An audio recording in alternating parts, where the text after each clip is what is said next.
Hello, hello, hello, chères femmes émotionnelles et gourmandes, bienvenue au live numéro 2, les croyances autour de votre alimentation pendant les fêtes. Le but de ce challenge, c'est un challenge, donc, mais oui, tout le monde n'arrive pas à réaliser des challenges parce que c'est un challenge.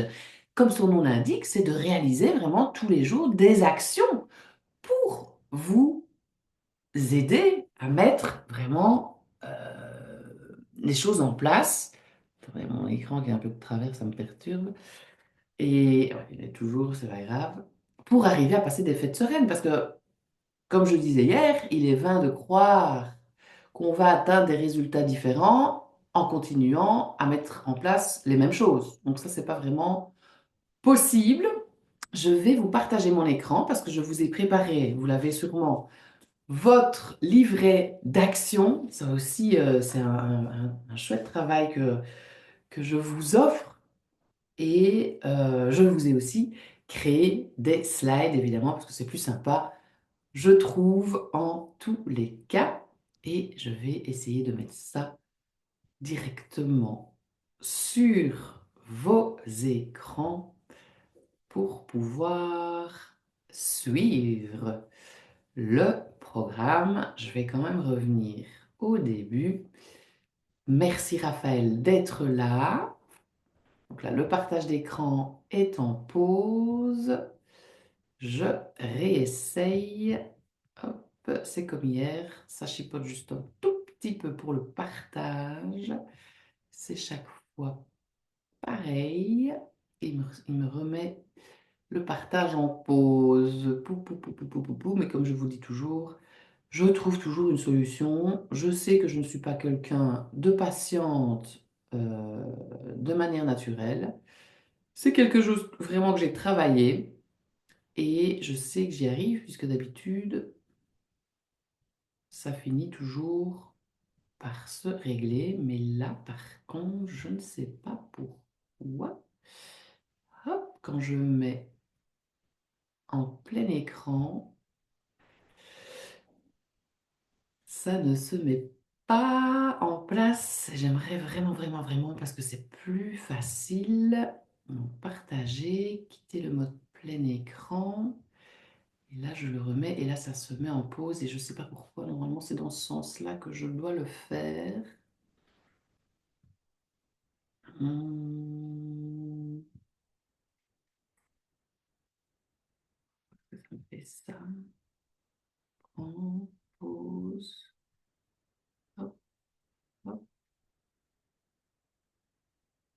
Voilà, je pense qu'on va être bon. Ben non, vous voyez mon écran en flou, je pense. Je ne sais pas du tout pourquoi. Désolée, de toute façon, vous avez prévu du temps avec moi. Ça va arriver, ça va arriver, ça va arriver. Par contre, d'habitude, ouais, bon, je ne vais pas répéter. Je ne sais pas pourquoi. Là, ça ne fonctionne pas. Comment est-ce que je dois faire? Respirer d'abord.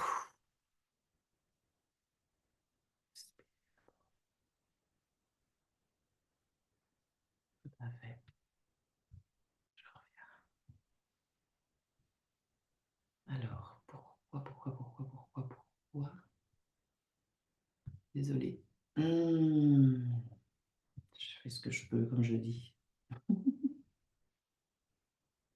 C'est pas toujours ce que je veux, évidemment.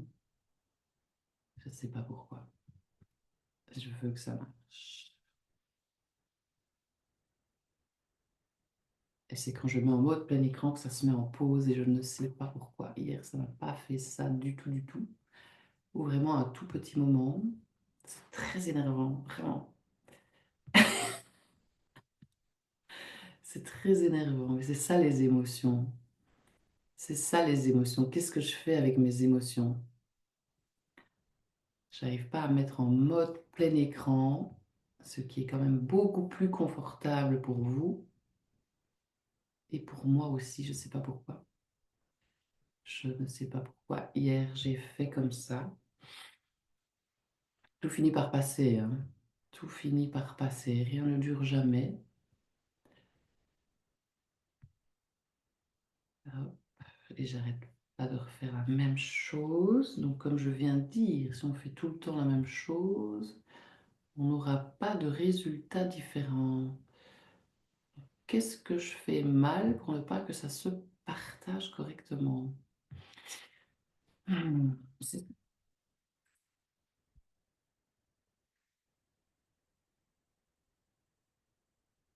Tant pis, je vais pas mettre en mode plein écran.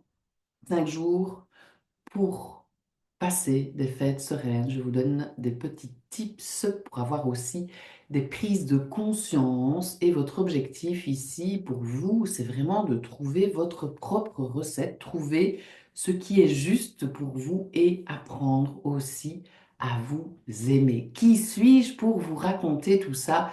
Coralie Thomas, diététicienne nutritionniste, mais surtout joueuse alimentaire, j'accompagne les femmes émotionnelles et gourmandes à retrouver une relation zen avec les aliments, le tout sans privation ni frustration. Je fais ça depuis 20 ans. Ça, je pourrais le dire en 2025. Donc voilà, ça va bientôt faire 20 ans. J'ai jamais changé de boulot. Mon accompagnement n'a fait qu'évoluer au fil du temps, évidemment. Et là, je remarque que j'ai la même tenue que sur ma photo. Et je vous avais dit hier que j'allais peut-être vous inspirer avec des petites tenues de fête. Là, c'est simplement un petit chemisier un peu genre soie. Enfin, la matière, mais c'est pas de la vraie soie. Petite veste toute simple, mais assortie. J'ai mis une jupe. Là, j'aurais pu mettre une jupe un peu plus pailletée, par exemple. Les petites boucles d'oreilles qui vont avec. Et la petite écharpe aussi, si on a un peu froid, qui peut vraiment très, très bien aller avec cette tenue. Et voilà, c'est une tenue que j'aime beaucoup. Et de t'assortir comme ça et de mettre des plus gros bijoux en mode fête, c'est toujours sympa.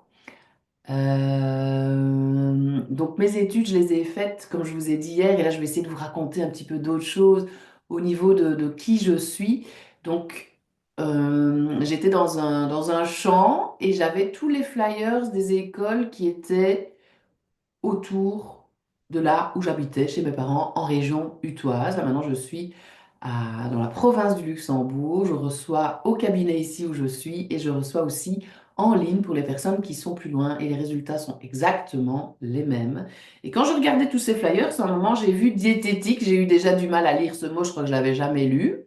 Je me suis demandé ce que c'était. J'ai vu sciences de la santé, sciences de l'alimentation. Mais j'aime manger, moi, ça peut être quand même intéressant de savoir quoi manger pour être en bonne santé et vieillir le mieux possible, ou en tous les cas, d'être sur cette terre en bonne santé le plus longtemps possible. Et puis j'ai vu cuisine, j'ai dit ah ouais, et puis j'ai vu nutrition, puis j'ai vu biologie, puis j'ai vu physiologie, puis j'ai vu chimie, physiopathologie. Bon, ça m'a moins tenté, mais c'était quand même super intéressant. Et donc voilà, j'ai commencé mes études et j'ai eu le diplôme. Ensuite, ben, c'est l'expérience professionnelle qui commence. Donc j'ai commencé en milieu hospitalier, où là j'étais engagée comme salariée en tant que diététicienne et j'allais voir les patients au pied du lit pour leur expliquer ben, des conseils à mettre en place par rapport à la pathologie qui les amenait à l'hôpital. Et j'adaptais aussi leurs fiches menus pour ben, voilà, qu'ils aient au moins dans leur plateau plus ou moins quelque chose qu'ils aiment bien. Et là, ben, je me suis rendu compte que les patients, ben, heureusement, pour certains, oui, mais ils ne restent pas longtemps, évidemment, à l'hôpital. Ils finissent par partir et donc le suivi ne se fait pas de manière durable. Ensuite, j'ai commencé à faire des consultations à l'hôpital aussi, en plus de ce travail-là, en tant qu'indépendante. Et là, je voyais 21 personnes sur une après-midi. Donc, autant vous dire que c'était à la chaîne, jusqu'au moment où il y a eu des trucs avec la direction, la chef de service, etc. Ils n'ont plus voulu travailler avec des indépendants. Et donc, c'est là que j'ai décidé de partir. Et c'est depuis que je suis indépendante à 100%. Et alors maintenant, voilà, c'est grâce à tout ça aussi. J'avais une vingtaine d'années. Là, j'ai 43 ans. J'ai un fils de 6 ans. On est en couple ici. Je suis en couple avec mon compagnon. On a un fils de 6 ans ici dans la province du Luxembourg. Donc ça, c'est la vingtaine d'années et évidemment, toute cette expérience ben, m'a permis de me rendre compte que c'est pas ça que je voulais. Que moi, j'avais envie de m'occuper, d'aider les gens qui avaient besoin d'aide d'abord, hein, parce que oser demander de l'aide, c'est parfois difficile. Mais ceux qui osent demander de l'aide, je voulais les aider. Et j'étais aussi quelqu'un qui aidait tout le monde, en fait. Vous connaissez les jeux de pouvoir peut-être ou pas, avec le bourreau, la sauveuse, l'indifférent et la victime. Et je me suis rendu compte que moi, j'étais beaucoup, beaucoup, beaucoup dans la sauveuse et très, très peu dans la victime. Et en fait, j'aidais les gens, même qui me demandaient pas d'aide. Et ça n'allait pas. Maintenant, j'aide vraiment les gens qui me demandent de l'aide. Donc là, je peux mettre ce côté sauveuse dans ma profession et ça me va très bien. Et j'ose beaucoup plus être victime aussi. Donc ça veut dire oser me plaindre. Je ne suis pas Wonder Woman qui va tout le temps bien. Ce n'est pas possible. Je suis un être humain. Et je m'autorise à pleurer, je m'autorise à être vulnérable, je m'autorise à être un humain et pas que tout le temps dans Coralie la forte, parce que c'est vraiment l'image que je peux parfois donner. Même mes patients me l'ont déjà dit, mais non, ce n'est pas possible, je suis un être humain, donc je m'autorise à montrer cette part de moi là aussi, comme j'ai peut-être un peu fait d'ailleurs avant d'enregistrer ce live numéro 2. Euh...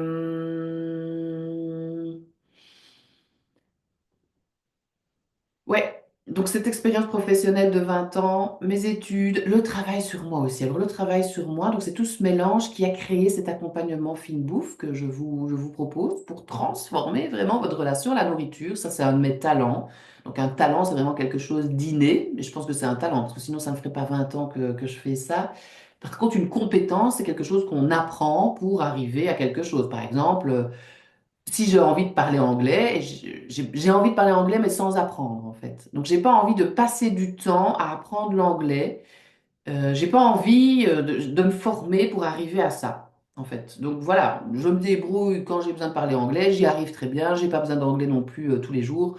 Donc vous voyez ce que je veux dire, c'est des compétences, c'est quelque chose qu'on apprend, et un talent, c'est quelque chose qui est inné. Et moi, pour moi, c'est une mission de vie, hein, ce que je fais. Donc j'accompagne les femmes émotionnelles et gourmandes, je répète, mais c'est très important de répéter à retrouver une relation zen avec les aliments, mais aussi avec leur corps, leurs émotions. Donc c'est une manière holistique aussi de vous accompagner. Je ne m'arrête pas à l'assiette, évidemment que c'est important, l'assiette, les quantités, la qualité, l'équilibre des repas, les menus, les listes de courses, etc. La diététicienne classique, comme je dis, évidemment qu'on a besoin de ça. On a besoin aussi de la base scientifique pour arriver à tout ça, d'avoir ouais, cette connaissance scientifique, bien évidemment. Mais c'est important d'accompagner aussi de manière holistique, de faire attention aux paramètres de vie du patient, à son âge, à son poids, à sa taille, oui, ça reste encore scientifique, mais à sa manière de s'alimenter, parce que c'est pas pour rien que vous vous alimentez de telle ou telle manière, il y a des raisons. Et c'est ça qu'on essaie vraiment de comprendre pour avoir un résultat durable et conscient pour ne pas rentrer dans un mode régime. Parce que le mode régime, j'ai l'impression que tout le monde peut le faire, perdre du poids. J'ai envie de vous rajouter et surtout ne pas reprendre ce poids perdu. Et c'est là que c'est complètement différent. Et c'est là, moi, que j'agis, et c'est là que je suis avec vous pour éviter de reprendre ce poids perdu et comprendre pourquoi aussi vous vous alimentez comme ça et pourquoi vous avez ce poids. Parce que comme je vous dis, c'est pas pour rien. J'avais, je m'étais connectée aussi, je vais arrêter le partage un petit moment. Je m'étais connectée à mon site internet et à mon parcours pour vous raconter un peu d'autres choses à mon sujet. Oui, moi aussi, ça m'est arrivé en fait de surfer sur les émotions, non pas en mangeant, mais en buvant de l'alcool. C'est exactement le même schéma. Ça, c'était pendant j'avais une vingtaine d'années. Et en fait, à un moment, il y a eu un gros clash quand même avec un membre de ma famille où il y a eu des violences physiques et psychologiques. Et là, je me suis dit qu'Aurélie, il y a un problème dans le comportement. Et c'est là que tout a commencé au niveau du développement personnel, où j'ai commencé par une thérapie psychocorporelle et où je me suis rendu compte que j'étais hypersensible et HP. Alors encore une fois, c'est pas pour me mettre dans une case et m'enfermer là-dedans. Ça m'a juste permis de mieux comprendre mes comportements. Et en fait, j'utilisais ce mécanisme de boire de l'alcool, une grosse quantité d'alcool, ça s'appelle le binge drinking, comme il peut y avoir le binge eating, on en a parlé hier, de manger des grosses quantités pour ne plus ressentir. C'était la même chose, moi, avec l'alcool, ça marchait très bien, hein. L'alcool, il est quand même classé en pharmacologie dans les drogues dures, donc c'est à un moment, je crois que je suis allergique même à l'alcool, inconsciente. Donc là, c'est clair, il y avait plus de, mais j'étais quand même vivante, hein, mais c'était inconscient. J'avais des comportements inconscients, je ne me rappelais pas, et je vous raconte pas le lendemain la culpabilité, c'est juste une horreur. Et c'est le même comportement en fait, c'est le chemin que j'ai parcouru qui m'aide à vous accompagner au mieux pour sortir de ce cercle vicieux, de sortir de ce comportement addictif. C'est pas pour ça que vous allez devoir être en combat, lutter contre ce comportement. Vous allez plutôt devoir, pour avancer en tous les cas, lui donner beaucoup moins de puissance, ben, l'accepter. Et ça, c'est tout le sujet aussi d'hier. Donc ça m'a beaucoup aidé, hein, ça. J'ai aussi fait une analyse de qui j'étais. Donc je me rends compte que j'étais vraiment dans le vite-vite. Je crois pas que je connaissais le moment présent. Est-ce que c'était peut-être une fuite, les jeux de pouvoir? Je vous en ai parlé. J'étais aussi un peu dans la surconsommation au niveau des achats. Ça, je suis plus du tout là-dedans. En fait, je me connaissais pas, hein. Je ne connaissais pas vraiment qui j'étais. Et je trouve que c'est ça que j'arrive à vous accompagner là-dedans aussi. Parce que pour moi, perdre du poids, ça passe par là. C'est mincir par la connaissance de soi, ça j'aime vraiment beaucoup. Euh, la crise d'alcool, ben, je vous ai raconté. Le déclic pour sortir de ce cercle vicieux, la thérapie psychocorporelle, mais aussi, oui, psy classique. On a compris à un moment que mon mental, il fonctionnait bien, qu'il fallait vraiment passer justement à l'émotion, au côté émotionnel, la sphère émotionnelle et aussi la sphère physique. J'ai fait un accompagnement aussi sur l'image de soi. J'aimerais bien aussi pouvoir calculer financièrement l'argent que j'ai dépensé pour apprendre à mieux me connaître et à mieux me respecter. Ça, ce serait super intéressant aussi de vous le dire un jour, mais je l'ai jamais fait. J'ai aussi, je me suis offert aussi tout un cycle le cycle de pleine conscience sur la méditation, avec de la méditation. C'est là que j'ai appris à beaucoup plus me connecter à mon corps, beaucoup plus me connecter aussi aux pensées. On va parler des croyances là bientôt et à la fin, on fera un exercice justement sur l'observation des pensées. Je me suis rendu compte que je respirais, hein, alors qu'on respire quand même depuis qu'on est né.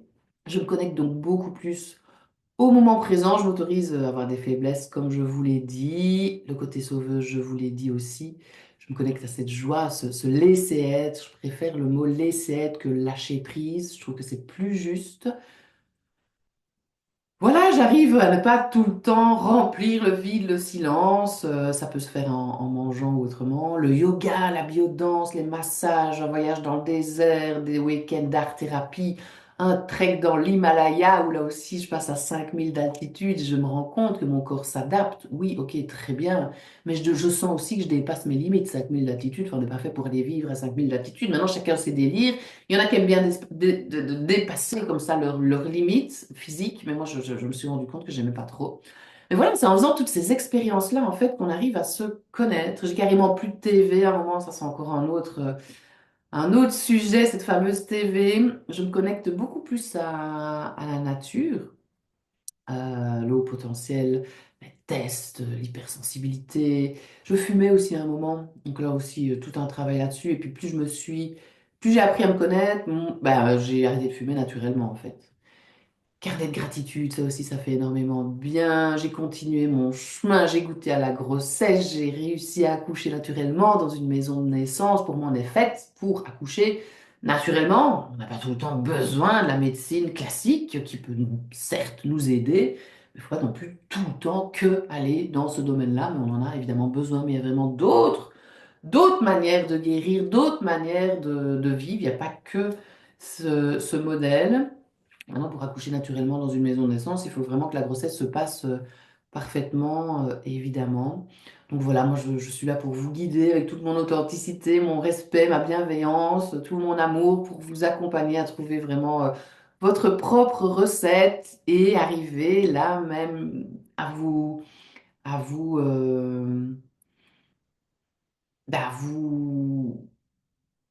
donner des pistes pour passer des fêtes sereines. Voilà. Alors, je vais repartager mon écran. Est-ce que je peux maintenant le mettre en... Je sais pas, hein. Parfois, je vous dis, moi, il y a des choses comme ça qui... Il est en mode écran. Il est en plein écran, là, en fait. Je sais pas pourquoi. Ah non, je suis sur un autre truc. Ah oui, c'est pas ça que je veux partager. Ça, c'était mon site que j'étais en train de suivre.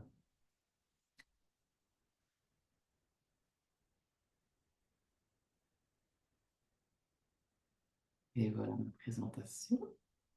Hop, hop, hop, hop, hop, hop là, hop là, là, là.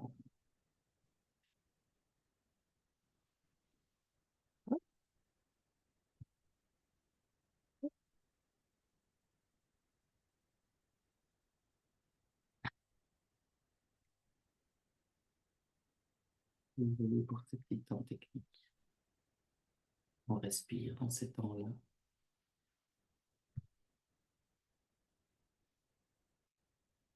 Je réessaye encore, hein. Qui ne t'en viendra rien, comme on dit.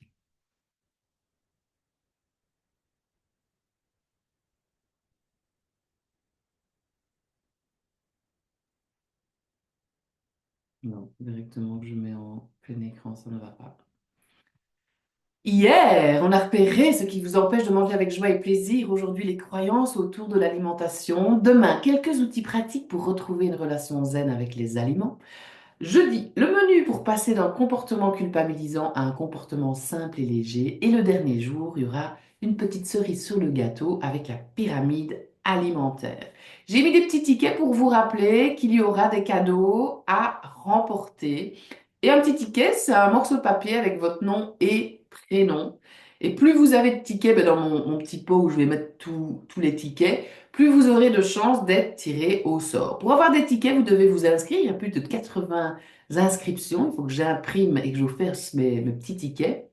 Vous avez aussi des tickets quand vous partagez l'exercice du jour et vous avez aussi des tickets quand vous participez en direct.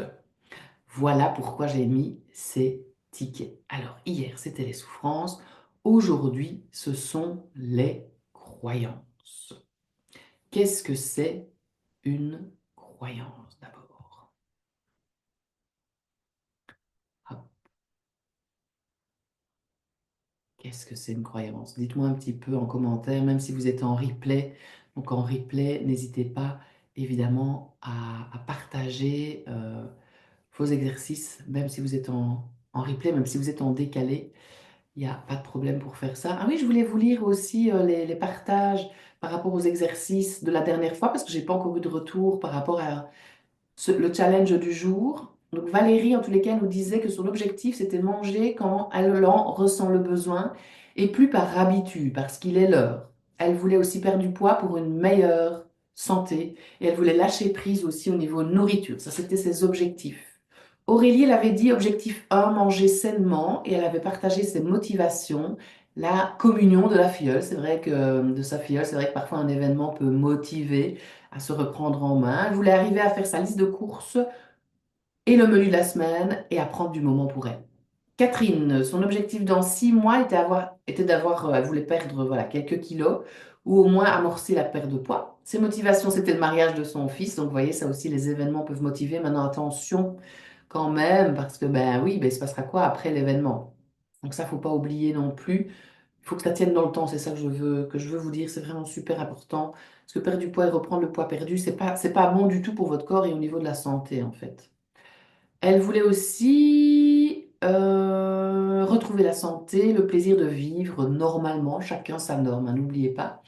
Alice, son objectif à 6 mois, elle voulait donc maintenir le poids et une meilleure forme physique.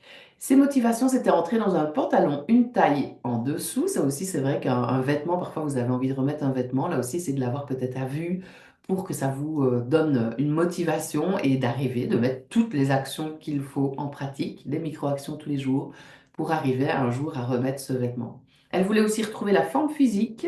Ça, c'est ce qui la motivait et continuer le sport qu'elle a repris depuis peu en y prenant du plaisir. Alors, l'objectif de Muriel, c'était d'avoir perdu quelques kilos, de retrouver la sensation de satiété, d'arrêter de manger ses émotions en ouvrant le frigo. J'ai beaucoup cherché la solution, mais elle n'est pas dedans, qu'elle dit. Et elle voulait aussi mieux dormir. Elle est dans un cercle vicieux, elle voulait en sortir parce qu'elle est fatiguée, donc elle mange. Nadège, son objectif était de perdre quelques kilos, de se sentir bien dans son corps. Ses motivations, c'était de faire cela en couple, de se sentir bien en maillot pour l'été, parce que le challenge à ce moment-là était au mois de mars. Elle ne voulait plus être frustrée dans les magasins de fringues. trans. Elle voulait perdre quelques kilos pour se sentir bien dans son corps et être en bonne santé. Ses motivations, le sport, moins difficile avec les kilos en moins. Garder cette motivation d'aimer la cuisine, ça la motive. Et le miroir aussi, pouvoir se regarder dans le miroir. Je suis en train de me dire que je recontacte très bien tiens, ces patientes. Il y en a deux, trois avec qui j'ai encore des contacts, mais pas toutes. Pour voir où elles en sont, tiens, justement, parce que mars, avril, mai, juin, juillet, août, septembre, ouais, je pourrais effectivement les recontacter. Et là, il y en avait carrément qui avaient fait des petits dessins. C'était trop mignon avec ouais, des dessins, les motivations, le podium, le top 3 la liste des actions. Elle avait mis le titre du challenge sur ces petites feuilles. Enfin, c'était vraiment génial. Donc, je remercie encore celles qui ont participé. N'hésitez pas, celles qui regardent en replay, à le faire aussi, parce que enfin, c'est chaque fois très, très nourrissant.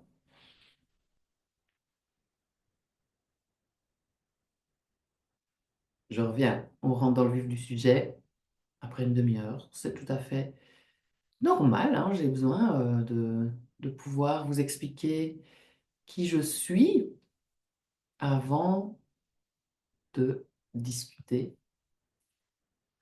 Là, je repartage. J'essaie encore une autre technique. C'est en essayant qu'on y arrive. Voilà, peut-être que là, pas trop mal. Quoique, j'ai pas l'impression que vous voyez en plein écran. Atelier numéro 2, les croyances.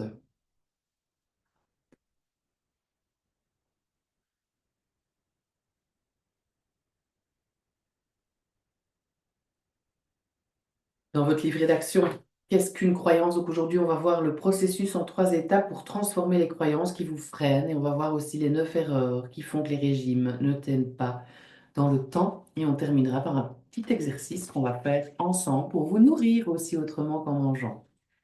Donc, avez-vous déjà réalisé combien de croyances nous entretenons sur notre façon de manger? Il peut y en avoir beaucoup et je vous invite vraiment à les noter. Ça fait partie de l'exercice du jour. Parmi ces croyances, il y a des croyances dites positives ou porteuses, celles qui vont vous pousser, oui, à aller de l'avant et c'est vraiment celles qui vont vous faire du bien, celles que vous allez ressentir vraiment que ça vous fait du bien. Il y a aussi les croyances dites négatives ou limitantes, celles qui vont vous freiner, vous enfermer dans un mode de pensée étroit où les jugements, les critiques, le manque de confiance en soi, en vous, sont sur le podium, évidemment. Ces croyances se sont construites en bonne partie pendant l'enfance, hein. Certaines d'entre elles sont aussi inconscientes et ça aussi, il y a énormément d'inconscients dans nos vies. Parmi les croyances limitantes qui se retrouvent dans notre comportement alimentaire, on notera par exemple, donc ça c'est noté dans votre livret, vous pouvez fluorer si ça vous parle ou pas. J'ai tout essayé, je ne vois pas pourquoi cela marcherait cette fois-ci. Je n'ai pas le temps, je n'y arriverai jamais, je ne suis pas assez motivé. Ça va m'ennuyer car je vais devoir supprimer des aliments. Je vais devoir faire plusieurs cuisines. Je ne pourrai plus participer aux invitations le cœur léger, je vais devoir me couper du milieu social. Je vais mourir de faim toute la journée. Je ne peux pas perdre du poids si je mange ce que je veux. Je vais devoir me peser. Je vais devoir peser aussi les aliments. Je vais devoir manger peu et bouger beaucoup. Je vais devoir compter les calories. Je vais devoir manger à certaines heures. Je vais devoir associer comme ci ou comme ça. Vous voyez, c'est tout ce genre de croyances qu'on peut avoir autour de notre alimentation. Et c'est souvent dû, évidemment, à notre passé, à ce qu'on a vécu avant. C'est souvent dû aussi à notre éducation, à notre enfance, et c'est souvent inconscient. C'est pour ça, moi, que je trouve que quand on veut travailler son comportement alimentaire et changer les croyances, c'est important d'être accompagné, parce qu'il y a des choses, on est vraiment conditionné, on ne s'en rend pas compte soi-même.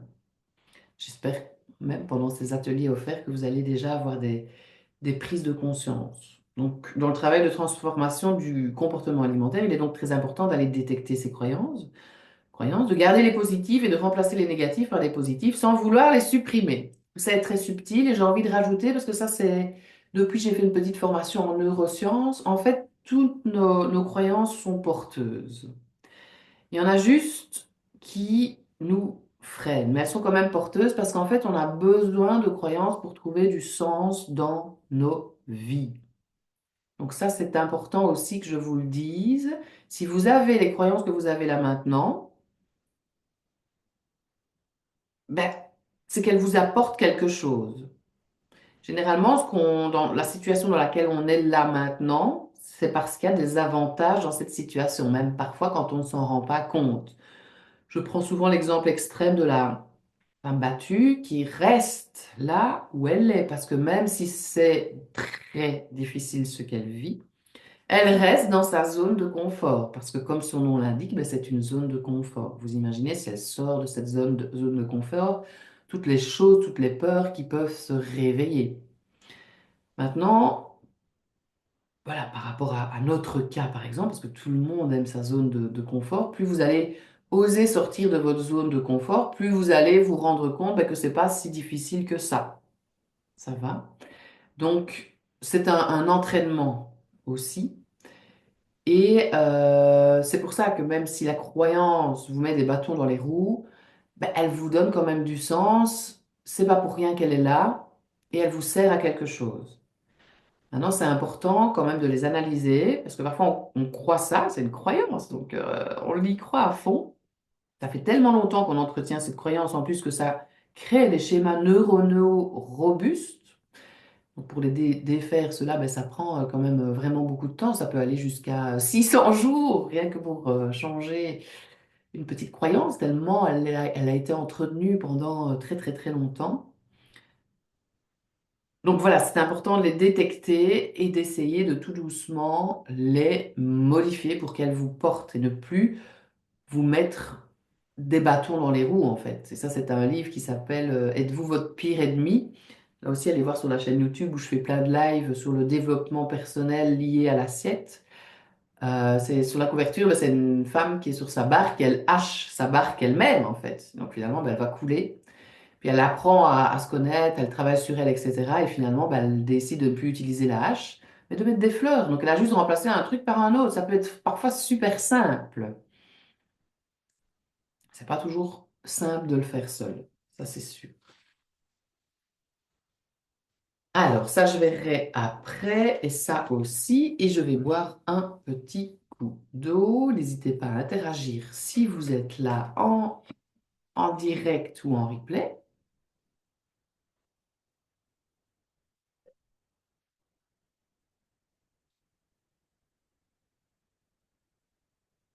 Réfléchissez à quelles sont vos croyances, parce qu'il y en a peut-être d'autres. Alors là, je vous propose un petit quiz. Donc, manger à l'extérieur est d'office un excès. Donc là, vous réfléchissez, oui ou non. Manger à l'extérieur est d'office un excès.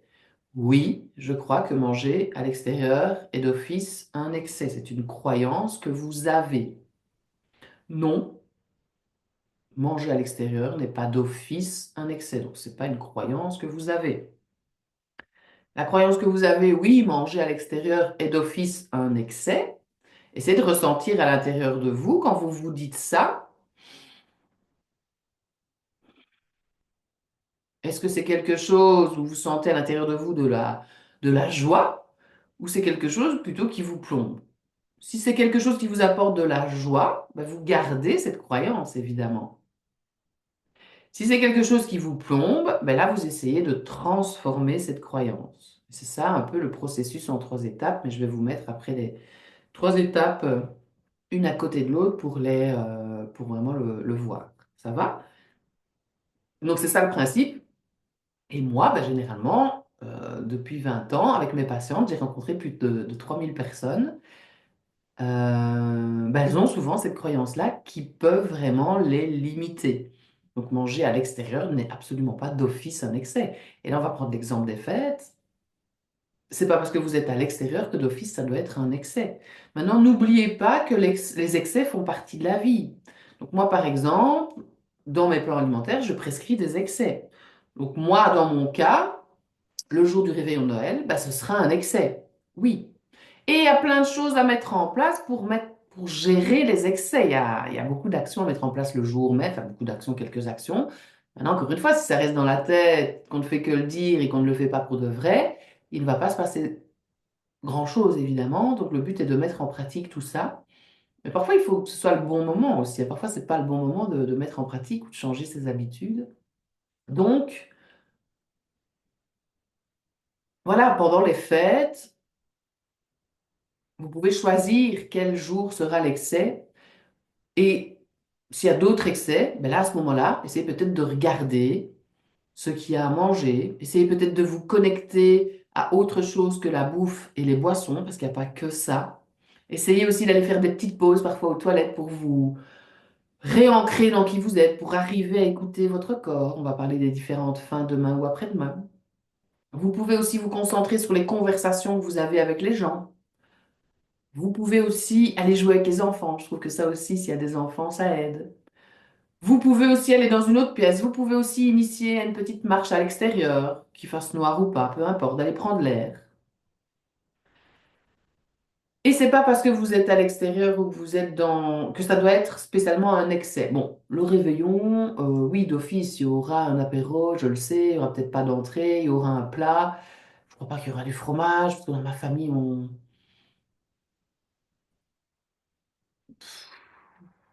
Ouais, bah encore une fois, c'est plus au niveau de l'alcool qu'il y a plus en quantité. Et puis il y aura un dessert. Euh, Maintenant, c'est aussi quand je parle d'extérieur, c'est quand vous êtes à l'extérieur au niveau d'un resto ou au niveau d'un repas avec des amis ou si vous allez à la sandwicherie ou si vous allez... On n'est pas d'office obligé de lier l'extérieur à l'excès. Parce que ça, c'est parfois une croyance qui peut limiter. Parce que s'il y a beaucoup de sorties, s'il y a beaucoup d'imprévus, s'il y a beaucoup de fêtes, s'il y a beaucoup de contacts avec des gens, s'il y a beaucoup de... Ben, on fête souvent autour de la table, évidemment. Ben voilà, si on lit d'office l'excès à l'extérieur, ben ça peut partir en cacahuète au niveau du poids et de la santé, évidemment. Donc voilà l'idée que je voulais faire passer. Alors ici, je vous pose la question, je pense qu'avoir l'estomac qui tire est anormal. Donc encore une fois, oui, je pense que l'estomac qui tire est anormal.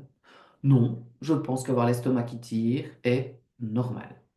Et l'estomac qui tire, moi je veux dire vraiment la fin de l'estomac. Donc ça gargouille, ça tire, le creux ici au niveau de l'estomac, pas l'intestin, l'estomac.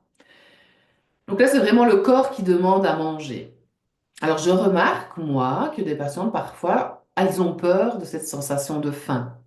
Et ça c'est lié souvent au vide, au manque, qui peut être lié aux vies de nos ancêtres, notamment nos grands-parents, parfois parents ou encore arrière-grands-parents qui ont vécu la guerre et qui ont vraiment eu faim.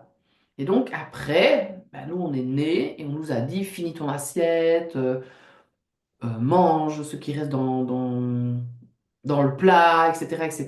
Parce que ben, eux ils ont vécu la sensation de faim et nous on s'autorise à ne pas manger toutes nos assiettes, donc ça buguait dans leur tête, ça n'allait pas. Donc il y en a qui ont lié voilà, cette peur à cette sensation de faim de l'estomac.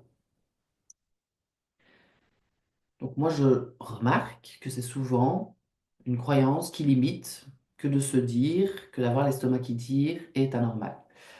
C'est pour moi un fonctionnement normal du corps, c'est même un bon fonctionnement. Et comme je dis toujours, si on n'a plus la faim, F-A-I-M, ben c'est la faim, F-I-N. Donc c'est quand même moins sympa. Donc c'est un bon fonctionnement du corps que d'avoir cette sensation de faim de l'estomac. C'est le corps qui fonctionne correctement. Ça va? Alors là, j'avais envie de mettre aussi ça au niveau plutôt des aliments. Donc là, c'est plutôt au niveau de la composition nutritionnelle des aliments. Et je prends l'exemple tout simplement du lait entier. Est-ce que le lait entier est trop gras? Oui, je pense que le lait entier est trop gras. Donc, c'est une croyance que vous avez. Non, je pense que le lait entier n'est pas trop gras. Et là, c'est une croyance que vous n'avez pas. Oui, enfin, c'est simple quand on connaît le processus, mais c'est pas toujours aussi simple. C'est pour ça que je trouve que encore une fois, avec un accompagnement, c'est plus facile, évidemment. Je le remarque. Parce que je vous dis, il y a tellement de choses d'inconscient dans nos vies. C'est 90% d'inconscient et 10% de conscient, mon Dieu. Voilà, voilà, et à vous de décider quand vous avez cette croyance, est-ce que je garde cette croyance ou est-ce que je la change? Et moi, je vous donne simplement cette info que le lait entier, quand on regarde sa composition nutritionnelle pour 100 grammes ou 100 millilitres, hein, ne regardez pas les autres compositions, c'est beaucoup trop compliqué, regardez toujours pour 100 grammes ou 100 millilitres. Quand on regarde les lipides, donc les graisses, les acides gras, vous êtes à 3%. C'est rien du tout. Le demi-écrémé, vous êtes à 1,5% et l'écrémé, vous êtes à 0%. Donc là, il n'y a plus du tout de vitamines liposolubles. Les vitamines liposolubles, c'est les vitamines qui se solubilisent dans les graisses, les vitamines A, D, E, K. Donc on en a besoin aussi. Là, vous allez me dire 3% de matière grasse, il ne doit pas y avoir beaucoup de vitamines. Non, mais il y en a quand même un petit peu. Voilà, maintenant le bon compromis, c'est le demi. Ça rime en plus. Maintenant, voilà, c'est ça qui. Là, je vous invite au niveau des croyances autour des aliments. On a parfois vraiment des croyances alimentaires qui se, qui se créent par rapport à ce qu'on nous a dit, par rapport à ce que la diététicienne a dit, par rapport à ce qu'on a lu, par rapport au régime qu'on a testé, par rapport à ce que un membre de notre famille nous a dit, le médecin nous a dit, et j'explique toujours aussi, je sais pas pourquoi, mais parce que on ne compare pas normalement des pommes et des poires, mais un saucisson, un salami par exemple, vous êtes à 50% de matière grasse. Là, oui, c'est trop gras. Mais il y a une fréquence et une quantité aussi, évidemment, parce que tout est permis. Comme je répète souvent, il y a vraiment une question de fréquence et de quantité. Je vais peut-être passer la dia. Ouais, j'aurais dû peut-être inverser. Bref, voilà, je clique. Donc voilà, le processus en 3 étapes. Donc ça, c'est vraiment important à faire si on veut arriver à une relation zen avec les aliments, si on veut arriver aussi à passer des fêtes sereines, de détecter toutes les croyances que vous avez peut-être autour des fêtes. Ce n'est pas possible de perdre du poids pendant les fêtes. Je vais devoir me frustrer de ne pas manger mon foie gras, mon apéro, mon champagne, ma bûche de Noël, ma dinde farcie, mon fromage. Vous voyez, il y a toutes mes petites toasts, mes amuse-bouches, il y a tous ces aliments autour des fêtes et on peut se dire que ce n'est pas possible de les manger parce qu'ils sont trop gras, trop sucrés, trop alcoolisés, que d'office on va prendre du poids. Il y a ce genre de croyances qui se jouent pendant ces périodes de fête. Et je le dis tout simplement parce que moi, c'est la majorité de mes patientes qui me le disent, hein. C'est en fonction de ce que vous me dites, moi, que je crée aussi l'accompagnement, mes challenges, mes ateliers, mes posts. Ce n'est pas des choses que j'ai inventées, c'est des choses que j'entends de mes patientes. Donc voilà, de détecter votre croyance. Donc par exemple, je n'y arriverai jamais. Je n'arriverai jamais à passer des fêtes sereines. OK. C'est la croyance que vous avez. Si vous êtes là, à mon avis, ben, vous l'avez, mais vous sentez quand même que c'est possible de changer cette croyance, sinon vous ne seriez pas inscrite. Que m'apporte cette croyance? Bah, alors, à chacun d'eux, mais je vais prendre l'exemple, parce que c'est quand même un peu chiant, quoi. C'est quand même, moi j'ai envie de passer des fêtes sereines, j'ai pas envie de me prendre la tête, j'ai envie de manger tout ce que j'aime manger, j'ai pas spécialement envie de prendre du poids, j'ai envie de garder ce milieu social. Maintenant, comme j'ai dit, hein, chacun passe ses fêtes aussi à sa manière. Il y en a parfois qui les passent seuls, il y en a parfois qui les passent ailleurs, qui partent. Enfin, chacun a sa manière de fêter les fêtes aussi. Il y en a, ça ne change rien dans leur vie, c'est un moment comme un autre.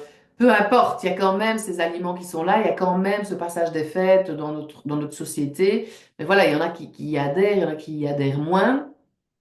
J'ai envie de vous dire que moi, je prends le sujet des fêtes parce que ben, c'est le sujet pour l'instant, mais peu importe que ce soit les fêtes ou pas. Parce qu'après, ce sera ben, oui, la nouvelle année, ben là, ça fait partie des fêtes. Puis on revient à la Saint-Valentin, puis on revient aux vacances de détente, aux vacances de carnaval, aux vacances de printemps, le soleil qui arrive, les barbecues, les petits apéros, le petit rosé, les communions, les mariages, les restos, les invitations, les amis. Il y a tout le temps quelque chose. Et puis rebelote, les vacances de Toussaint, Noël, Nouvel An, puis on est reparti. Dans notre société, en tous les cas, il y a quand même souvent quelque chose. Donc, il n'y a pas de bon moment, en fait, pour changer ou observer son comportement alimentaire ou changer peut-être ses croyances. C'est peut-être même encore le meilleur moment parce que vous êtes influencé ben, par... il y a d'autres choses qui sont autour. Ça change un peu du quotidien. Donc, que m'apporte cette croyance? Quand on se dit, bah, je n'arriverai jamais à passer des fêtes sereines, par exemple. Voilà, là, vous vous dites, bah, c'est plombant. Ok, donc à ce moment-là, on garde. Ok, j'aime bien penser ça. On la garde, et on passe ces fêtes comme on a envie de les passer en gardant cette croyance-là, ou on la modifie. Et là, on peut se dire, bah, bien sûr que si, je vais y arriver. Je vois pas pourquoi moi je n'y arriverai pas. Je vais y arriver avec un plan d'action à mettre en place au quotidien. Mes habitudes vont changer à mon rythme. Et en plus de ça, cela tiendra dans le temps, que ce soit les fêtes ou pas. Voilà l'exemple de processus en trois étapes que vous pouvez faire pour toutes vos croyances. Et moi, c'est ce que je fais en détail avec mes patients quand on est dans l'avant-dernier mois d'accompagnement, donc dans le cinquième mois. Un autre exemple, je dois supprimer des aliments. Je dois supprimer l'apéro des fêtes, par exemple. Qu'est-ce que ça m'apporte? Bah oui, j'ai envie de supprimer l'apéro des fêtes parce que j'aurai une meilleure digestion, un meilleur sommeil et une meilleure énergie. Ben, je garde, normalement, ou je garde, ou je modifie, hein, à vous de voir. Ou voilà, je dois supprimer mon apéro. Oh non, merde, j'ai pas envie de me supprimer mon apéro, moi c'est pas possible, c'est les fêtes. Ok, donc on sent quand même que c'est plombant. Je garde, bah non, j'ai pas envie de garder ça. Je modifie, ok. Mais ça ne va pas ou quoi? On ne vit qu'une fois. Je vais apprendre à gérer la fréquence, la quantité, et déguster les aliments en pleine conscience, déguster ce qui se passe à l'apéro en pleine conscience pour plus de plaisir et plus de gourmandise. Voilà l'exemple. Ça, vous les avez dans votre livret d'action. Je bois un petit coup d'eau et puis on va être parti sur les 9 erreurs qui font que ça ne tient pas dans le temps. Je sais que vous serez en replay, mais là, je vous avoue qu'il y avait une seule personne en live et elle n'est plus là. Donc, je sens aussi que c'est pas, enfin, ce sera moins long. Parce que généralement, moi, je reste avec vous pour vous coacher aussi. C'est là que je reste 2 heures. Comme hier, il y avait beaucoup plus de monde. C'est pour ça que ça a duré 1h50, je pense, finalement. Mais là, bah, je me sens un peu seule et je ne peux pas interagir avec vous. Donc c'est ça ça va sûrement prendre moins de temps. Donc là, on va vraiment voir les 9 erreurs qui font que les régimes ne tiennent pas dans le temps. Il y en a plus évidemment. Je vais vous expliquer ensuite l'exercice du jour à poster sur le groupe privé Facebook. Et on va faire, ça me fait du bien à moi aussi. Et puis celles qui sont en replay, et puis c'est des promesses que j'ai mises aussi dans la création du challenge avec tous les mails que vous avez reçus. On fera un petit exercice ensemble. Ça va?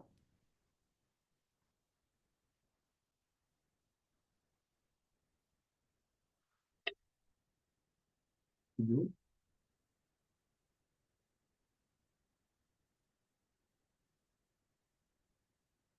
Je dois faire régime. Je vais devoir faire régime en janvier, après les fêtes. Alors ça, c'est les bonnes résolutions de janvier. C'est ça aussi le côté hypersensible et HP, on n'a pas la même vision, hein.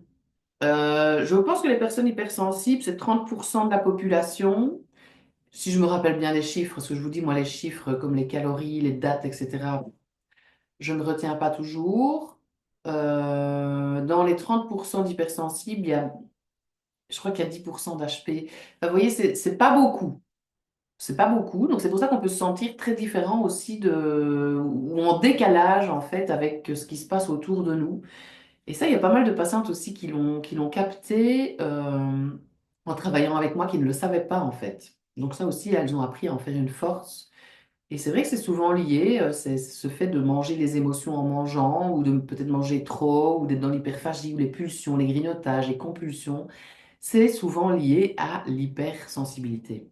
Et puis, il y a le côté HP ou pas. HP, c'est haut potentiel, ça ne veut pas dire, ça veut dire que le cerveau ne s'arrête jamais, que c'est un cerveau en arborescence. C'est d'un point, vous pouvez partir, super loin, commencer à dramatiser, à vous faire des films. Donc, le but, c'est pas toujours donc, haut potentiel, je sais pas, c'est pas toujours le bon mot. Ça peut parfois être vraiment un handicap. C'est pas toujours évident en tous les cas. Donc, c'est important de le savoir et d'apprendre à faire une force. À en faire une force, mais ça s'apprend. Et ça, je l'ai fait en étant accompagnée, évidemment. Donc, je dois faire régime. Oui, les fameuses bonnes résolutions, c'est là que je suis partie. Donc, les bonnes résolutions, ben non, les bonnes résolutions pour avoir encore une fois des bonnes résolutions qui tiennent, si tout va bien, jusqu'au mois de mars, et puis qui s'arrêtent, ça n'a pas de sens, vraiment, vraiment. Et si elles ne tiennent pas, c'est qu'il y a une raison. Faut pas oublier ça aussi. Je dois faire régime. Je reviens encore à ça. Rien que le mot régime, moi, ça va mieux, hein, mais je trouve que c'est vraiment très frustrant. Alors voilà les 9 erreurs. Donc, ben, les régimes, c'est voilà, c'est ce que je viens un peu de dire, c'est que c'est un effet court terme. Ça ne tient pas dans le temps. Enfin, c'est très rare quand ça tient dans le temps. Le but, en changeant un comportement alimentaire, en changeant des habitudes alimentaires, c'est que ça tienne dans le temps. Parce que perdre du poids, j'ai l'impression que tout le monde peut le faire, mais le plus important, c'est la suite, c'est éviter de reprendre ce poids perdu. Là, on est dans autre chose. Là, on est dans quelque chose qui va prendre soin de vous. Là, vous êtes dans l'amour de vous. Et souvent, il y a toujours dans l'accompagnement une petite reprise de poids. Et c'est souvent un déclic, un déclencheur. Et ce n'est pas grave. On se sert toujours de ce qui est difficile à vivre pour avancer. Parce que c'est là pour quelque chose. Donc voilà, ici, on arrête de faire régime. Le but, c'est vraiment de comprendre votre comportement alimentaire et d'arriver à quelque chose de durable. C'est hyper important pour votre corps, votre sphère physique, votre sphère émotionnelle, votre sphère mentale et même la sphère spirituelle, j'ai envie de dire. La deuxième erreur qui fait que, c'est que vous suivez un modèle extérieur. Alors, madame, tous les jours, vous allez manger 2 tranches de pain gris avec 2 oranges pressées, s'il vous plaît. Sûrement pas un jus d'orange en Tetra Pak. Mon Dieu, il y a beaucoup trop de sucre. Et du fromage blanc à 0%. Vous voyez le truc? Là, c'est le côté un petit peu joueuse alimentaire qui vient et qui vient un peu titiller, mettre de l'humour là-dedans. Mais avec ce genre de plan, sans vraiment savoir, bah oui, parce que la diététicienne l'a dit ou parce que Chic l'a dit, mais en suivant ça, si ça vous plaît maintenant, évidemment que vous le faites. Mais généralement, enfin, manger ça toute sa vie, à un moment, on en a ras-le-bol. Donc il y a des frustrations qui s'accumulent aussi. On arrivera à la quatrième erreur qui fait que ça ne tient pas dans le temps non plus. Parce que vous suivez quelque chose que quelqu'un vous a dit. Vous ne vous êtes pas approprié les conseils pour que ça devienne votre propre recette. Vous voyez ce que je veux dire? Donc c'est important de trouver votre propre recette. On est tous uniques ici, ben, il y en a qu'une, il y en a qu'une d'empreinte. Il y a que la mienne, là, il n'y en a pas d'autres dans le monde, c'est la même chose pour vous. Donc on est tous uniques et le but c'est de trouver vraiment votre propre recette et ne pas spécialement suivre un modèle extérieur. Donc nous on part toujours ici d'une structure, un jeu. Alors, vous avez compris que ça doit être ludique et joyeux évidemment et coloré aussi. Et on jongle en fait avec tout ça, avec tous ces conseils pour à un moment trouver votre propre recette. Ça, c'est hyper important. C'est ça qui fait aussi que les régimes ne tiennent pas dans le temps. Deuxième erreur, c'est que vous suivez quelque chose qui vient de l'extérieur sans vraiment vous l'approprier. Alors, la troisième erreur, ben, on oublie les émotions. Mais les émotions, c'est la vie. Dans les régimes, parfois, je pense au régime protéiné, peut-être que là, je prends un extrême évidemment, mais on pense pas aux émotions. Comment elles font les femmes émotionnelles et gourmandes qui ont besoin de gérer leurs émotions en mangeant? Ah ben non, madame, hein, vous allez arrêter de manger du chocolat. Là, on arrive à la quatrième encore avec l'interdit. Vous allez arrêter de prendre l'apéro au réveillon. Vous allez arrêter de manger la bûche de Noël alors que vous venez déjà de manger l'apéro, l'entrée, le plat fromage dessert. C'est la bûche. Enfin, vous voyez ce que je veux dire? C'est comment on fait quand on, à la base, comme moi, c'était l'alcool, comment je fais si d'un coup on m'interdit ça pour gérer mes émotions? Il faut d'abord passer par autre chose, par la reconnexion à vos émotions, mais parfois les patientes, et moi à ce moment-là aussi, je ne savais pas quelle émotion va déclencher ces envies de boire, dans mon cas, ou qui était, c'était même pas conscient, ou ces envies de manger dans votre cas. Donc c'est super important de vous connecter à qui vous êtes, à vos ressentis, à vos émotions, à vos sentiments, à vos états. Parce que émotion, ça vient du mot latin emociare, en mouvement, et donc en vie. Et là, dans la plupart des régimes, ben, on oublie les émotions, et c'est ça qui fait que ça ne tient pas dans le temps. Comment voulez-vous? Nous sommes des êtres humains, encore une fois.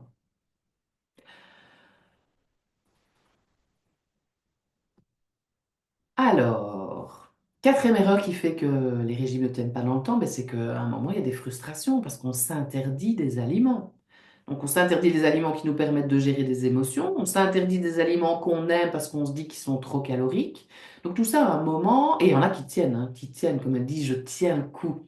Ça, vous me dites souvent aussi, qui tiennent. Je tiens. Vous tenez, mais pourquoi vous infligez ça? Qu'est-ce qui se passe? Et tout ça, ce sont des comportements, encore une fois, inconscients. Je tiens le coup. Et ça vous manque, les aliments? Oui, oui, oui, mais je tiens le coup. Ok.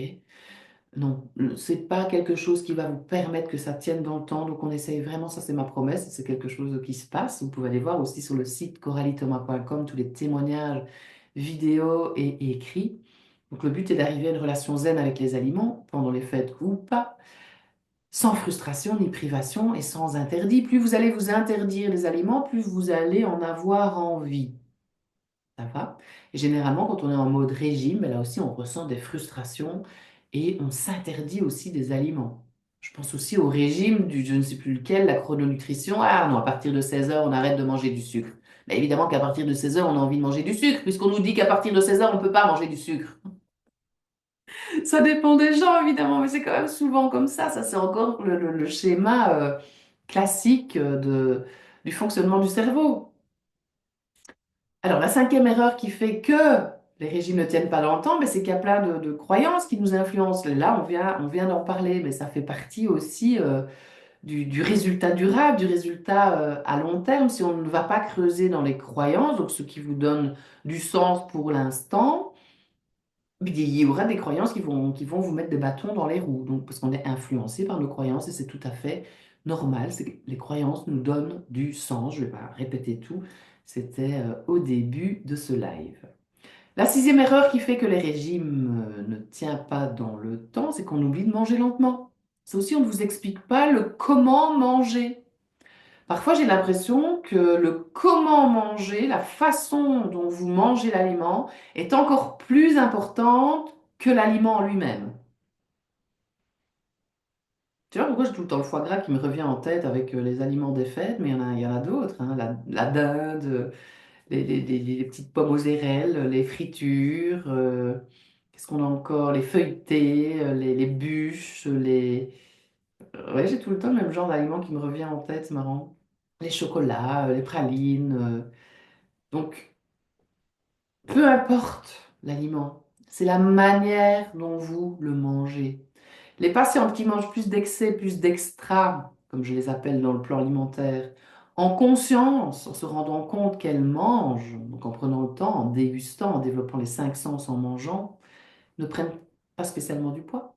Par contre, celles qui mangent plus d'extra, plus d'excès, en rajoutant après de la culpabilité, l'habilité à se donner des coups, mon Dieu, j'aurais pas dû, j'ai encore raté, c'est pas possible, j'y arriverai jamais. Vous voyez, cette énergie négative, prennent du poids. Parce qu'elles ne l'ont pas mangé en se faisant plaisir. Encore une fois, personne ne nous oblige à prendre l'aliment et à le mettre dans notre corps. C'est notre responsabilité, l'habilité à trouver des réponses. Et ça, dans les régimes, on ne nous l'apprend pas non plus.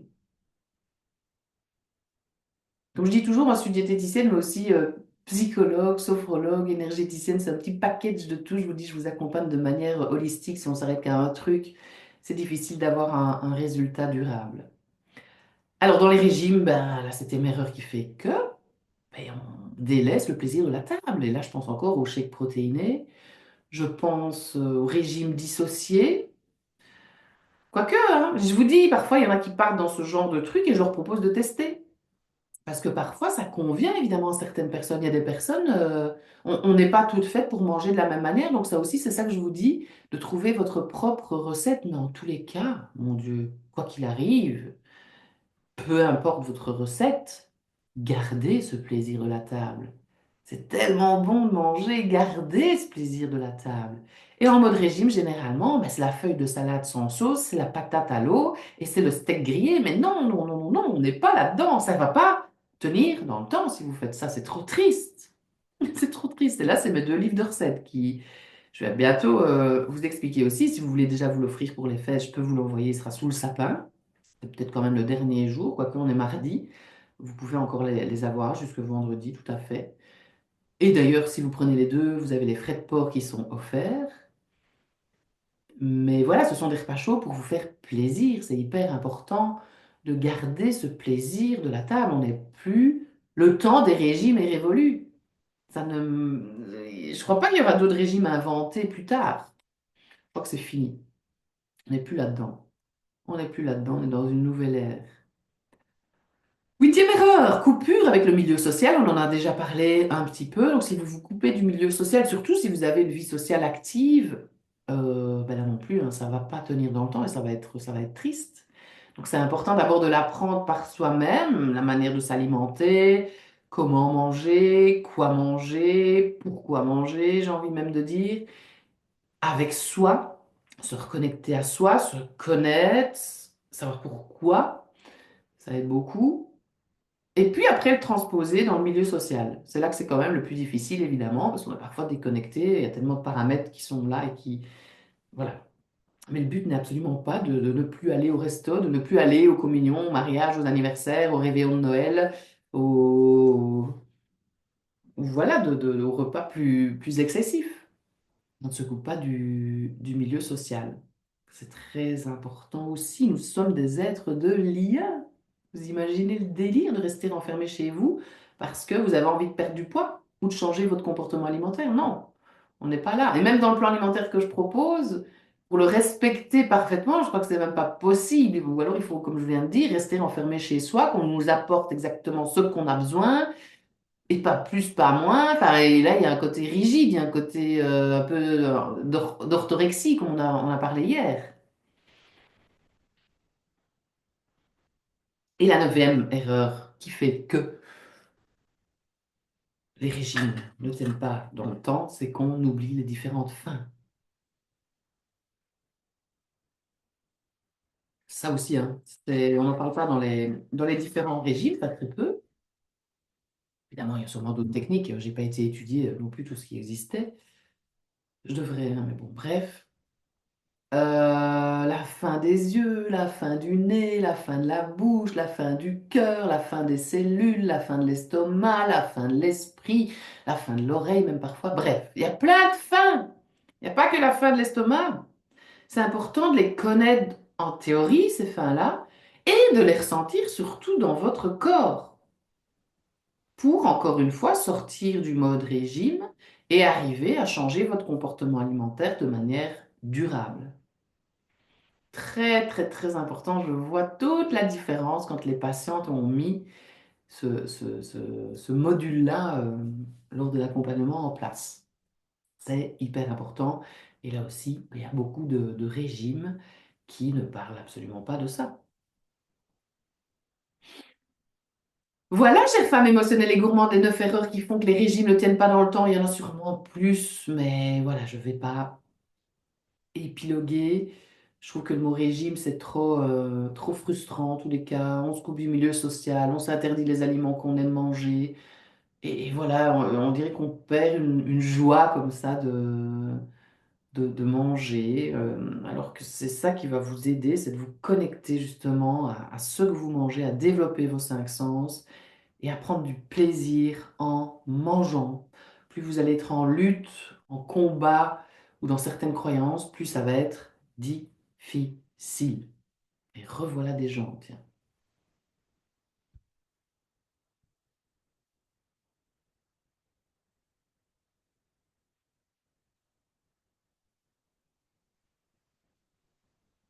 Hello, hello, c'est Lina. Mais je me sens moins seule, tiens, du coup. Je sais que les heures ne sont pas toujours très adaptées, mais je suis très contente de vous voir. Et Lyria est là aussi. Les caméras, le son est coupé, c'est tout à fait normal. Bon, là, je suis très loin quand même dans... Ben, j'ai tout vu. J'ai tout vu. Et comme j'étais seule, j'ai eu une Raphaël au début qui était avec moi, qui a partagé pas mal de petites choses, mais surtout avant que j'enregistre. Ben, c'est vrai que maintenant, voilà, profitez-en peut-être pour poser vos questions. Parce que là, on arrive vraiment déjà à la fin de l'atelier. Vous savez bien que c'était à 9 heures et c'est jusqu'à 11 h moins quart, 11 heures aujourd'hui. Je vous ai dit pourquoi. Je pars travailler après dans une cantine scolaire et plus durable, dans une cantine scolaire pour la rendre plus saine et plus durable. C'est vraiment super chouette quand même de partager tout ça parce que je sais qu'il y en a qui regarderont en replay. Mais évidemment, quand vous n'êtes pas là à partager vos questions, vos prises de conscience, c'est sur ça que je rebondis, moi. C'est ça qui fait que bon, on arrive à du coaching en live et qu'on arrive à un temps beaucoup plus long. Donc n'hésitez pas à poser vos questions si vous avez envie, parce que là, ceux qui vont regarder en replay, je ne vais pas tout répéter. Ça fait 1h15 que je suis en direct. Merci d'être là en tous les cas. Le replay sera dispo dans l'après-midi. Vous pouvez regarder en accéléré, mais mettez un rendez-vous si besoin, ou dans la voiture, mais mettez un rendez-vous avec vous et le replay. Partagez aussi vos exercices. Là aussi, tout au début, j'ai parlé des exercices que j'avais eus au challenge du mois de mars, parce que j'ai pas encore eu de réaction au niveau des actions. Donc n'hésitez pas, évidemment, à mettre tout ça en place. Alors, j'ai essayé aussi de partager mon écran en plein écran, mais ça n'a pas marché. Je ne vais pas répéter, non. Hop là, l'exercice du jour, donc, à faire, vous, avec ce qu'il y a chez vous, c'est de repérer toutes vos croyances par rapport à tout ce qu'on a dit lors de cet atelier. C'est de les classer en je garde ces croyances ou je change ces croyances. Donc, c'est vraiment le processus en 3 étapes qu'on a vu ici. Essayez peut-être de rajouter, c'est vrai, l'étape entre les deux. Qu'est-ce qu'elle m'apporte en fait, cette croyance? Et puis décider, est-ce que je garde cette croyance ou est-ce que je la change? Écrivez-les dans un carnet, écrivez-les dans votre livret d'action, écrivez-les sur le groupe privé Facebook directement si vous voulez. Et ça va vous aider à passer des fêtes beaucoup plus sereinement. Ça va? Donc ça, c'est noté aussi. Il y en a qui écrivent leurs croyances ici dans le livret, qui font une photo et qui postent sur le groupe Facebook, par exemple. Ça va? Donc ça, c'est quelque chose que vous pouvez faire. C'est l'exercice du jour à faire avec ce qu'il y a chez vous. Et on va passer maintenant à l'exercice que l'on va faire ensemble, comme promis. Donc chaque fois, il y a un thème. On discute, on partage autour de ce thème. Il y a un exercice à faire chez vous et il y a un exercice qu'on fait ensemble. Je rappelle quand même les petits tickets quand vous venez d'arriver, peut-être que vous n'avez pas entendu. Mais les tickets, c'est des petits morceaux de papier avec votre nom, prénom. Plus vous avez de tickets dans le pot, ben plus vous aurez de chances d'être tiré au sort parce qu'il y aura des cadeaux jeudi et ou vendredi, on verra bien. Et vous avez des tickets quand vous participez en direct. Quand vous vous inscrivez au challenge, et ça c'est fait si vous êtes ici en direct, et quand vous partagez, voilà, les exercices du jour. Ça me fait quand même penser que je vais l'écrire du coup, Raphaël, Lyria et Célina ou Céline? D'où est-ce que tu viens, Céline? Célina, tu peux me dire dans le chat? Ok. Et voilà, ben vous êtes arrivés pour l'exercice ensemble. Du coup, c'est cool. Je ne vois pas de discussion dans le chat. Ah oui, Raphaël venait de Savoie, elle a 50 ans, et elle disait qu'elle était en mode régime depuis qu'elle a 23 ans. Elle m'a découvert ce week-end. Et je pense qu'elle regardera le replay. Alors, ben, vous vous installez, hein, comme hier, confortablement,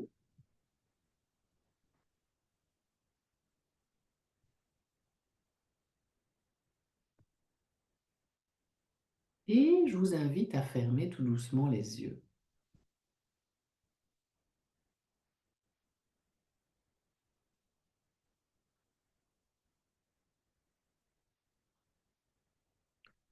Et on va prendre ensemble nos 3 cycles de respiration. Si vous êtes assise, essayez vraiment de vous mettre bien droite, les pieds bien ancrés dans le sol. Vous pouvez vous coucher aussi si vous avez envie. Vous pouvez vous mettre en boule dans un plaid si c'est ça que vous avez envie aussi. Faites vraiment ce qui est bon pour vous là maintenant, mais parfois on ne le sait pas parce qu'on ne s'est jamais écouté depuis de nombreuses années. Donc un cycle de respiration, ben, c'est un inspire et un expire. On va faire ça 3 fois, chacun, chacune, à son rythme, avant de commencer la petite méditation sur les pensées. C'est lié aux croyances, les pensées, donc c'est pour ça que je vous propose ce petit thème.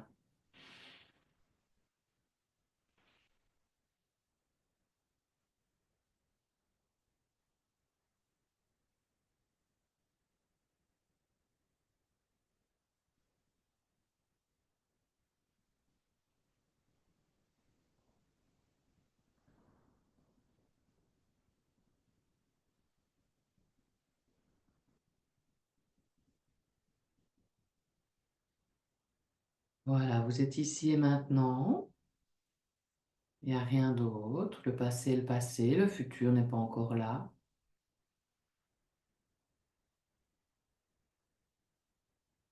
Par rapport à ce que je vous ai raconté sur mon parcours aujourd'hui, la méditation m'a vraiment aidé à me connecter donc au moment présent et à éviter de fuir les émotions, mais plutôt les ressentir. Là, on va analyser un peu les pensées, mais on va aussi, je sens que c'est important, regarder au niveau des émotions et des sensations physiques. Vous pouvez peut-être parcourir votre corps des pieds à la tête et voir s'il y a des sensations physiques particulières dans votre corps, que ce soit au niveau des pieds, des mollets, des genoux, des cuisses, du bassin, de tout le tronc jusqu'aux épaules, les bras, les mains, la tête. Observez. Et là où il y a une petite tension, peut-être ou une douleur, ou une sensation inconfortable, essayez de prendre conscience d'abord de cette sensation, d'y envoyer l'inspire, et à l'expire de relâcher. Et d'imaginer que cette douleur, cette tension est en train de se dissoudre. Et vous pouvez le faire plusieurs fois. Connectez-vous là vraiment à votre sphère physique, à votre corps, qui est là depuis que vous êtes né, ne l'oubliez pas, qui fait ce qu'il peut par rapport à ce qu'il a vécu. Et vous êtes dans ce corps, dans ce véhicule terrestre, qui vous permet de faire des expériences sur cette terre et qui vous donne aussi plein de messages. Si vous n'avez jamais écouté votre corps jusque-là, apprenez. Il n'est jamais trop tard. Votre corps sera avec vous jusqu'à la fin de votre vie ainsi que votre respiration. La respiration est une encre dans le moment présent parce que quand on y pense vraiment, le passé n'est plus, le futur n'est pas encore là, c'est là maintenant qui existe vraiment, le présent, le cadeau, un présent, un cadeau.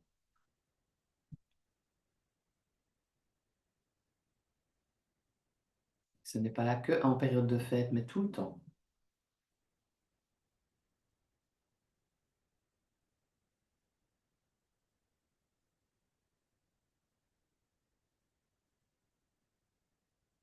Observez encore votre corps, de haut en bas, de bas en haut.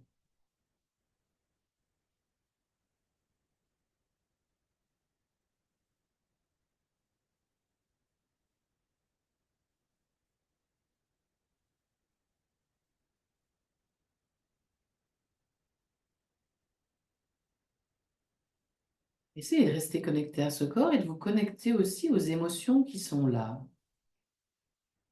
aux états, aux sentiments. Peut-être un état de fatigue, il y a peut-être une émotion de colère, il y a peut-être un sentiment inconfortable. Ça peut évidemment aussi être de la joie, de la tristesse, du dégoût, de la surprise, de la peur. Ça peut être aussi quelque chose de tout à fait neutre, et peut-être rien de spécial. Essayez de détecter ce qui se passe là au niveau émotionnel, au niveau des sentiments, des états. D'accueillir ça parce que c'est là. Ça veut vous dire quelque chose. Vous n'êtes pas qu'un poids en tous les cas, vous êtes aussi vos émotions, vous êtes aussi vos pensées.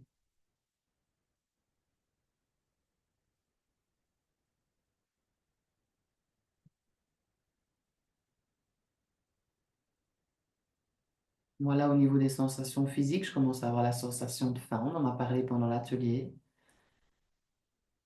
Ça commence à se ressentir au niveau de l'estomac. Vous avez peut-être perdu cette sensation de faim, mais il y a plein d'exercices à mettre en place pour la retrouver. Au niveau des états, il y a la fatigue qui est là, je l'avoue. Il n'y a rien de mal à ça. Se reconnecter à soi dans le moment présent, dans ces cas-là, fait beaucoup de bien.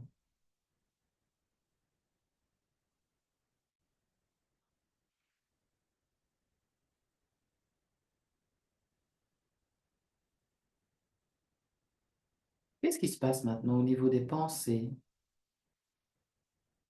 Observer, c'est vraiment d'observer ces pensées comme un chercheur, de les voir comme des bulles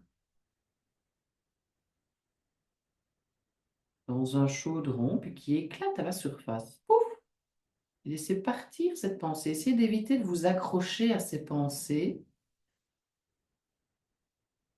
mais juste d'être en mode observateur des pensées.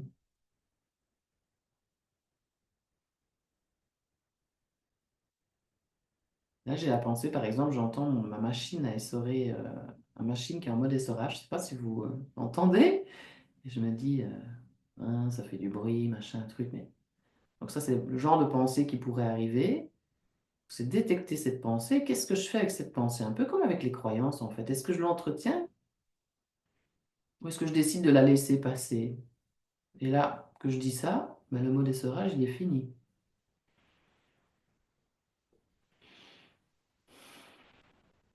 Rien ne dure jamais. Tout passe, tout est cycle.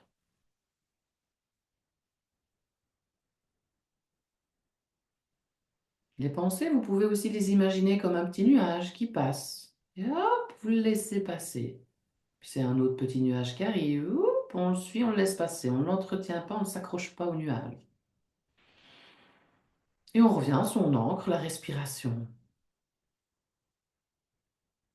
avec son esprit d'enfant, avec sa capacité de laisser être ce qui est là, que ce soit confortable, inconfortable ou neutre, vraiment. Peu importe, la méditation n'est pas quelqu'un de zen en tailleur sur un sommet de l'Himalaya. Pour moi, la méditation est une observation de ce qui est dans le moment présent. Ça nous donne une indication sur la suite. J'aime beaucoup aussi vous inviter à vous poser cette question. Quelle est ma pensée suivante?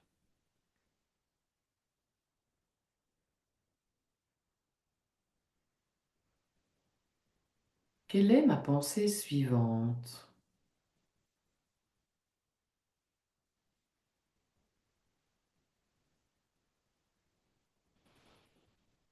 Généralement, il n'y en a pas. Et moi, ça vient de me réancrer encore plus.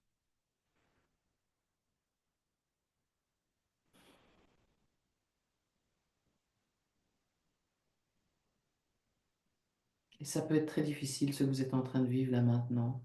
C'est OK. Autorisez-vous à vivre ce qui est là.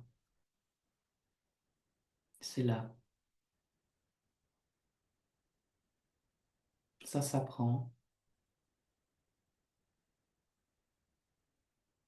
Vous pouvez aussi imaginer et penser comme une feuille qui se décroche d'un arbre et qui tombe lentement, qui s'arrête sur le sol. Essayez de trouver l'image qui vous correspond le mieux. C'est comme la respiration. Vous pouvez soit vous concentrer sur la respiration au niveau du nez, mais ça peut être aussi la respiration au niveau du ventre.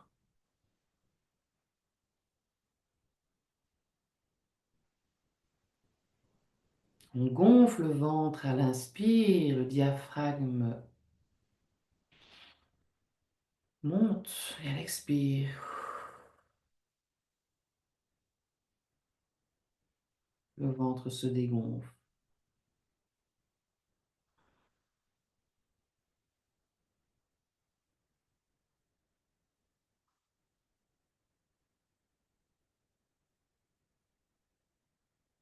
Essayez de toujours inspirer par le nez. Il expire par le nez ou la bouche. Essayez aussi toujours à l'inspire de gonfler le ventre, d'avoir une respiration abdominale plutôt que thoracique.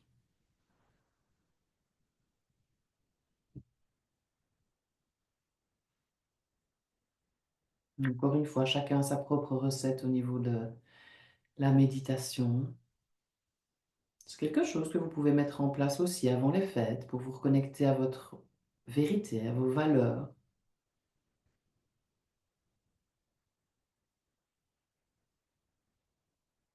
Donc il y a des choix. Posez-vous cette question, qu'est-ce qui m'apporte le plus d'amour? Qu'est-ce qui me fait le plus de bien? Et je suis tout à fait d'accord pour dire aussi qu'on ne sait pas le faire à chaque fois. Nous ne sommes pas des robots, nous sommes des êtres humains. Respirez bien dans tout ça. Il y a peut-être d'autres pensées qui arrivent, il y a peut-être d'autres émotions, il y a peut-être d'autres sensations physiques. Laissez être, c'est que ça doit être vécu là maintenant.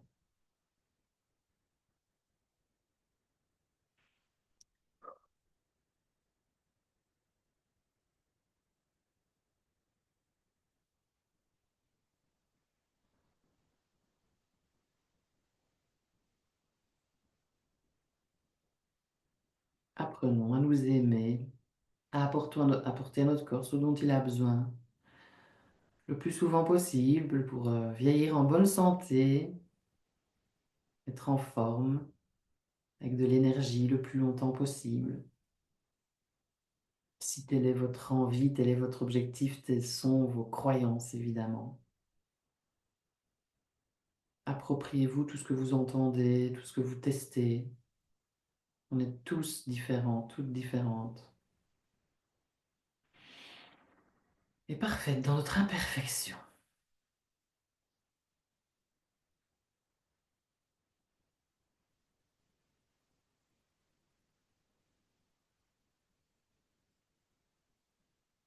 Voilà, laissez infuser tout ça, essayez de voir ce que ça crée en vous. Celles qui ont envie de rester dans ce moment restent, évidemment.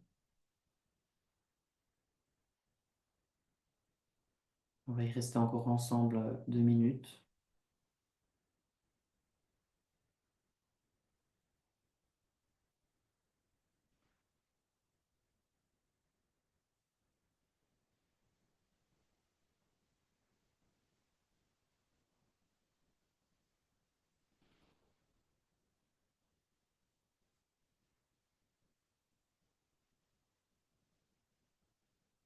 Et vous pouvez revenir tout doucement, me dire comment vous avez vécu cette méditation des pensées, des émotions du corps,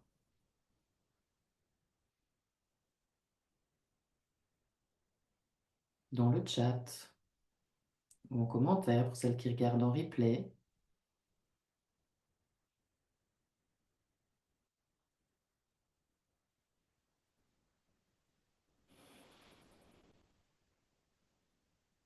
On peut bouger un peu si on veut. Revenir dans notre réalité physique, dans l'environnement dans lequel nous sommes, en ouvrant les yeux.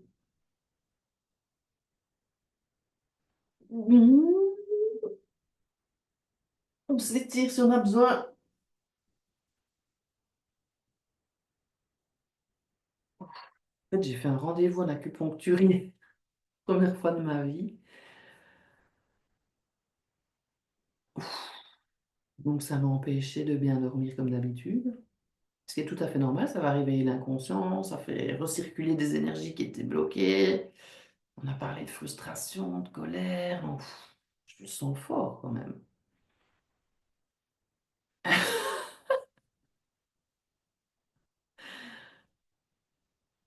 Ah, voilà, on revient ici.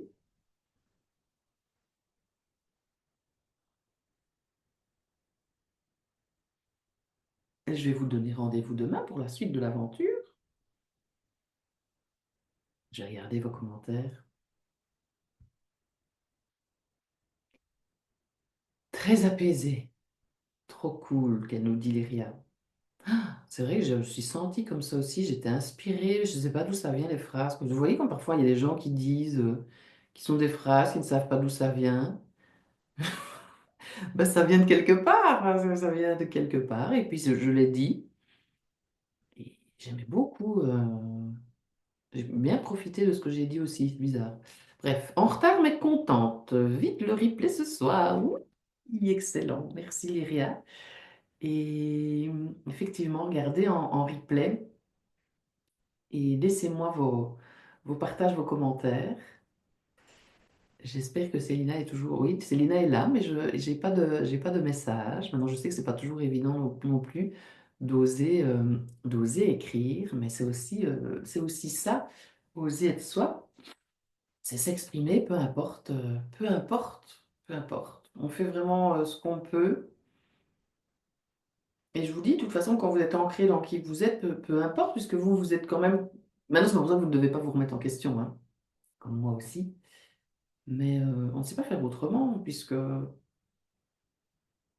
on fait avec ce qui vient de notre cœur, et ça ne peut pas toujours plaire à tout le monde, ce n'est pas possible. Alors, qu'est-ce qu'on va faire demain? Que je revienne ici. Tout, tout, tout. Demain, c'est l'atelier numéro 3. Je vais bien dire atelier, mais le jour 3, le live 3, peu importe, jour 3, mercredi. Quelques outils pratiques pour arriver à une relation zen avec les aliments. J'ai l'impression que j'ai mis un autre titre. Mais de toute façon, je parlerai de la même chose, hein. Non, c'est ça. C'est exactement ça. Ok, nickel. Donc, on fait ça demain. Il y aura des outils pratiques qu'on va développer ensemble. Moi, je les vois là déjà. Et puis, il y aura l'exercice du jour, évidemment, avec ce qu'il y a chez vous. Donc, l'exercice à faire chez vous. Et il y aura aussi un exercice que nous allons faire ensemble chaque fois pour clôturer. Merci pour votre participation. Très contente que vous soyez arrivés. Et celles qui sont en replay, n'hésitez pas à me partager vos retours, vos sensations, ce qui vous a le plus marqué. Mais vous avez toutes les infos par mail, vous avez toutes les infos sur le groupe privé Facebook et vous avez toutes les infos sur le groupe WhatsApp. Je vous souhaite une excellente journée et à tout à l'heure pour le replay et à demain, 10h30, hein. On repart dans l'heure normale, c'était juste aujourd'hui, exceptionnellement. Donc demain, après-demain et vendredi, ce sera 10h30 pour la suite du challenge. Je me demande bien qui va l'atteindre, tiens, ce challenge. À bientôt. De rien, Lyria. À très vite. Belle journée.